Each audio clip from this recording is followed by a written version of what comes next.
हम शिव पुराण के पाठ के बारे में संपूर्ण जानकारी लेंगे कि कब पाठ करना चाहिए, कितने दिनों में करना चाहिए, इसके संपूर्ण नियम क्या होते हैं, किस प्रकार से हमें पूर्णाहुति करनी चाहिए, वो सारी जानकारी आज की इस वीडियो में आपको मिलने वाली है।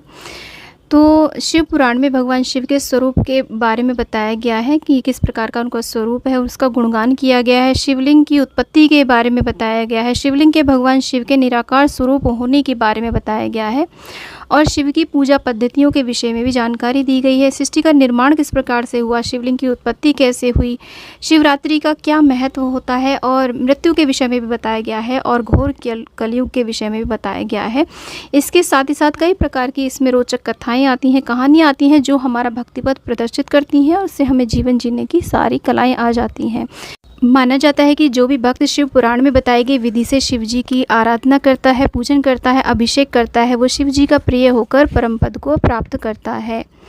और शास्त्रों के अनुसार यदि हम ग्रह दोष बाधा आदि समस्या से जूझ रहे हैं तो एक बार आप संकल्प करके शिव पुराण का अवश्य रूप से आप पाठ करें, तो इससे आपको बहुत ज़्यादा पूरी श्रद्धा भाव से आपको करना है। इससे आपको सभी कष्टों का निवारण हो जाएगा और पाठ संपूर्ण होने के बाद हमारी सभी मनोकामनाएं पूर्ण हो जाती हैं और भगवान भोलेनाथ हमारा मार्गदर्शन स्वयं करते हैं। शिव पुराण में शौनकादि ऋषि कहते हैं कि जो भी शिव पुराण को पठन करता है, चाहे वो पढ़े या फिर श्रवण करता है, महादेव स्वयं उसका मार्गदर्शन करते हैं। यह दिव्य पुराण शिव जी के द्वारा ही प्रतिपादित किया गया है। इसे वेद व्यास जी ने संक्षेप रूप में संकलित किया है और यह समस्त जीवों के लिए उपकारक है और सभी तापों का नाश करने वाला है। शिव पुराण पढ़ने से हमारे द्वारा जो भी जाने अनजाने पाप हो जाते हैं या फिर पूर्व जन्म के पाप जो हो गए हैं उनको भी नष्ट कर देता है। ये शिव पुराण पढ़ने के लिए सबसे अच्छा सावन का महीना होता है, जिसमें आप शिव पुराण का पाठ कर सकते हैं, वाचन कर सकते हैं, श्रवण कर सकते हैं। इसके अलावा आप किसी भी सोमवार से कर सकते हैं, इसके अलावा प्रदोष से कर सकते हैं या फिर शिव चौदस से कर सकते हैं। शिव जी का कोई भी जो दिन होता है उस दिन से आप इसे प्रारंभ कर सकते हैं। तो इसके कुछ नियम होते हैं, ये कोई एक खाली पुस्तक नहीं है, इसको पढ़ने के कुछ नियम होते हैं जिनका पालन हमें करना होता है। तो हमें इसका जो संकल्प है वो ज़्यादा लंबा नहीं लेना चाहिए, क्योंकि जितने समय तक हम इसका पाठ करते हैं तब तक हमें उन नियमों का पालन अवश्य रूप से करना होता है, नहीं तो हमें दोष लगता है। तो इसलिए आप कम से कम समय में इसका पाठ संपूर्ण करें। तो हो सके तो किसी योग्य ब्राह्मण से आप कराएं इसका पाठ। अगर देखिए हर किसी के संभव नहीं होता है और हम ईश्वर की भक्ति करना चाहते हैं, उनके विषय में उनकी भक्ति की जो पद्धतियाँ हैं उन्हें जानना चाहते हैं, तो हम स्वयं से भी इसका अध्ययन कर सकते हैं।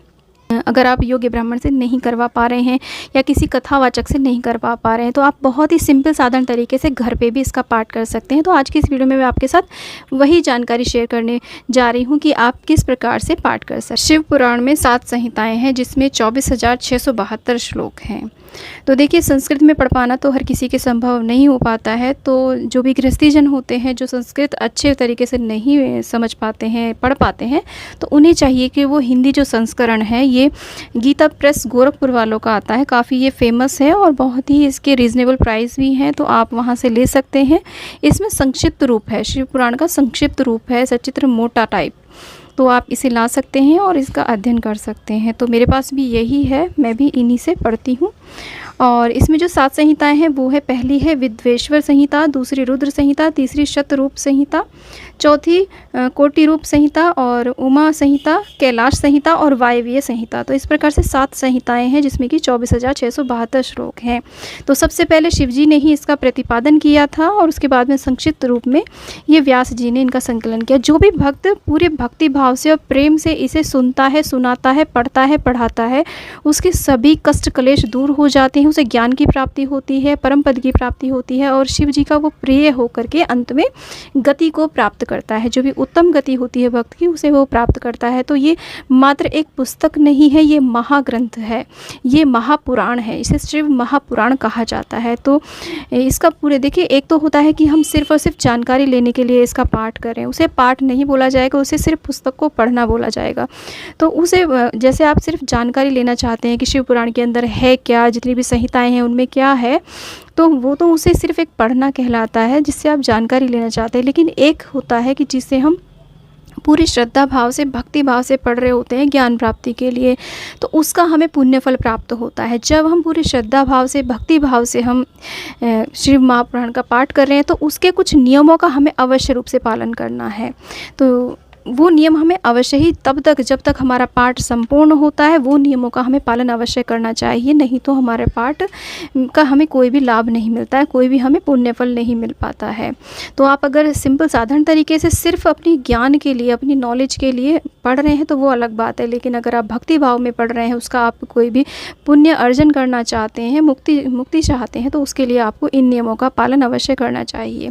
तो जैसे कि मैंने बता दिया है कि आप सावन के महीने में भी इसका पाठ करते हैं, क्योंकि एक तो सावन का महीना जो कि शिव जी का प्रिय महीना है, उसमें भी यदि आप शिव महापुराण का पाठ करते हैं, उसको सुनते हैं या सुनाते हैं, तो आपको बहुत ही ज़्यादा पुण्य लाभ प्राप्त होता है। जो भी आपकी मनोकामना है वो सब पूर्ण हो जाती हैं। तो आप सावन के महीने में आप कभी भी पाठ कर सकते हैं, या फिर आप किसी भी सोमवार से इस पाठ को शुरू कर सकते हैं, प्रदोष से शुरू कर सकते हैं, और शिवरात्रि से, जो भी मासिक शिवरात्रि आती है तब से भी आप पाठ का शुभारंभ कर सकते हैं। तो देखिए, इसके जो नियम है पहले मैं वो आपको बता देती हूँ, और किस प्रकार से इसे शुरू किया जाता है वो मैं आपको बाद में बताऊँगी।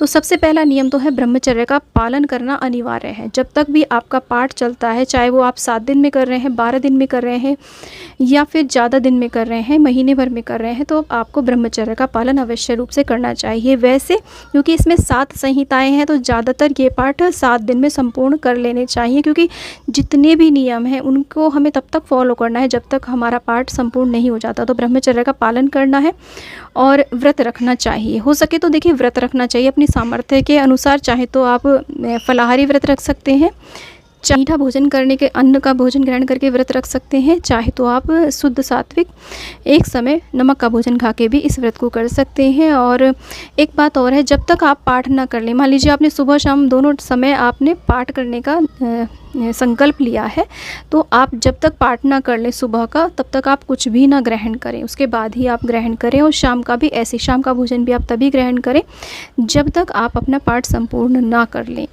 तीसरा होता है कि हमें सात्विक भोजन करना चाहिए, और यदि आप व्रत भी नहीं कर पा रहे हैं तो सात्विक भोजन लें, तामसिक कोई भी भोजन ना लें। मांस, मदिरा और प्याज, लहसुन आदि का बिल्कुल आप त्याग कर दें, और हो सके तो भूमि पर शयन करें, नहीं तो आप काट के बिस्तर पे भी सो सकते हैं। और इसके ये सब भी संभव नहीं है तो आप एक अलग से साफ़ सुथरा बिस्तर ले लें, जिस पे आप डेली में नहीं सो रहे हो, तो उस पर आपको सोना चाहिए।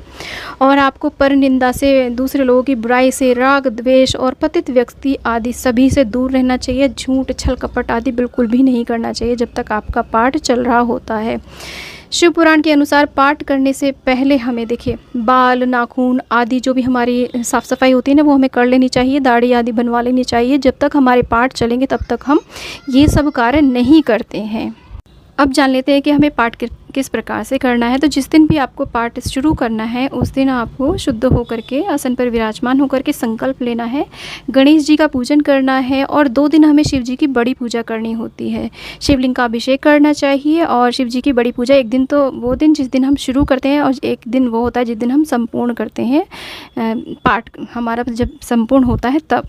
फिर हमें ग्रंथ की भी पूजा करनी चाहिए, अक्षत पुष्प आदि अर्पित करना चाहिए, धूप दीप दिखाने चाहिए ग्रंथ को, अपने को, महाशिव पुराण को, इनका भी पूजन करना चाहिए, टीका करना चाहिए। यदि आप सावन के महीने में ये सब पूजन कर रहे हैं तो आप पूरे महीने भी आप इस पाठ को कर सकते हैं, क्योंकि सावन के पूरे महीने, कोई लोग पूरे सावन के महीने व्रत रखते हैं और सावन के महीने में सभी शुद्धताओं का ध्यान रखते हैं। तो आप चाहें तो पूरे सावन के महीने भी इसका पाठ कर सकते हैं, या फिर शिव पुराण का आप साप्ताहिक अनुष्ठान भी कर सकते हैं, यानी कि 7 दिन में। सबसे ज़्यादा जो होता है वो साप्ताहिक अनुष्ठान होता है, 7 दिन तक में इसका पूर्ण कर लिया जाता है। जैसे कि शिव पुराण की मैंने पहले ही बताया कि 7 संहिताएँ दी गई हैं, तो 7 दिन में आप अपना पाठ ये संपूर्ण कर सकते हैं।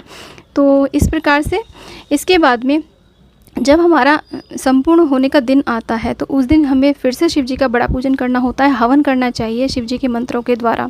ओम नमः शिवाय मंत्र के द्वारा, या श्री शिवाय नमस्तुभ्यम, या जो भी शिव जी के मंत्र होते हैं ना, उससे हमें छोटा सा हवन अवश्य रूप से करना चाहिए। देखिए, अगर आप किसी ब्राह्मण, योग्य ब्राह्मण से या फिर किसी से करा रहे हैं तो आपको कोई चिंता का विषय नहीं होता, लेकिन ये विधि मैं वो बता रही हूँ जो आप घर पर स्वयं कर सकते हैं। तो जितने भी आपकी सामर्थ्य हो उतने अनुसार आप ब्राह्मणों को भोजन करा दें, एक या फिर जितने भी करा सकें, उन्हें दान दक्षिणा दे दें। और जैसे आप सावन में कर रहे हैं, तो सावन पूर्णिमा के दिन आप जैसे उसका संपूर्ण आहुति कर रहे हैं, तो आप उस दिन शिव पुराण ग्रंथ को दान भी कर सकते हैं। तो दान करने से व्यक्ति जो है शिव लोक की उसे प्राप्ति होती है। पाठ में रही किसी भी प्रकार की कमी या अधिकता को दूर करने के लिए शिव सहस्त्र नाम का भी हमें अवश्य रूप से पाठ कर लेना चाहिए जब हमारे पाठ की संपूर्णता होती है। तो दोस्तों, इस प्रकार से हमें शिव पुराण का पाठ करना चाहिए। बहुत ही ज्ञानवर्धक ये हमारा महापुराण है और इसमें शिव भक्ति, जो भी शिव भक्त हैं, शिव जी के विषय में जानना चाहते हैं, उनके लिए बहुत ही महत्वपूर्ण है। तो जो भी हमारे मन में डाउट्स आते हैं ना, उन सबको ये क्लियर करती है, हमें भक्ति मार्ग हमें बताती है, शिव जी हमारा स्वयं मार्गदर्शन करते हैं। तो इस प्रकार से हमें शिव पुराण का पाठ करना चाहिए, जाप करना चाहिए।